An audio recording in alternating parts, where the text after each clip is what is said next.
Bagong umaga, bagong pagsubok na naman. Unang bungad, mga pusa kong si Robin the Navigator, si Rhyme the Basta, si Chopper the Doctor, at si Luffy ang the Captain. Pagbukas ko nga ng pinto, para na akong kukunin ng umaga. Patungo pala kami sa Grand Line para makikain. Nagayos na pala ako ng mga gamit para makapaglayag ng maaga, para masilayan sa Grand Line ang maaliwalas na haring araw.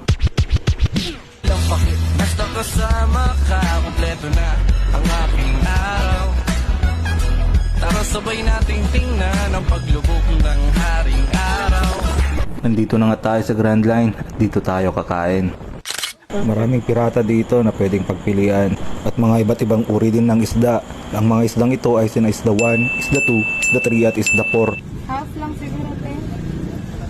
At isda 4 pala ang aming napili. Ewan ko, parang galit pa si ate. At bumalik na nga kami kung saan kami kakain. Ang sarap sa pakiramdam pagmasda ng dagat. Para akong hinihili ng unggoy sa kabukiran ng isda. At may napansin nga si Madam MM na parang isang kakaibang abang-takang sarang bulang kapang-kapang wordplay. At dito nga namin pinagmasdan ng kagandahan ng karagatan. Huwag muna tayong umuwi.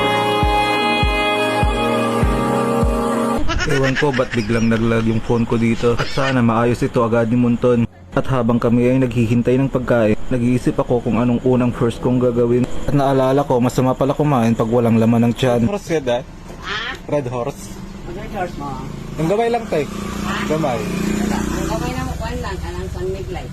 At dumugo ang kabilang butas ng ilong ko doon. Pero wala na akong no choice, kaya pinagmasdan ko na lang ulit ang kagandahan ng dagat. Kung gusto mong maligo, dito pala ang daanan pero sira, kaya kailangan mo mag-commute kung gusto mong maligo. O kaya tumalon, una ulo. At ito na nga ang best part. Nandirito na pala ang aking inumin, kaya agad ko tong binuksan. Bukas na pala. Binuhos ko na to sa baso para aking masimulan. Hindi ko mawari kung beer ba to o cappuccino. Pero ang alam ko, mahal mo ako. At ito ang aking pulutan, Crystal Eye. At luto na ang ulam, Squido daw ang pangalan. Masarap siya, parang tilapia ang lasa. At kung umabot ka sa bidyong ito, papalo naman ako. Sige na. Hanggang sa muli, at ang masasabi ko lang ay, Manganing!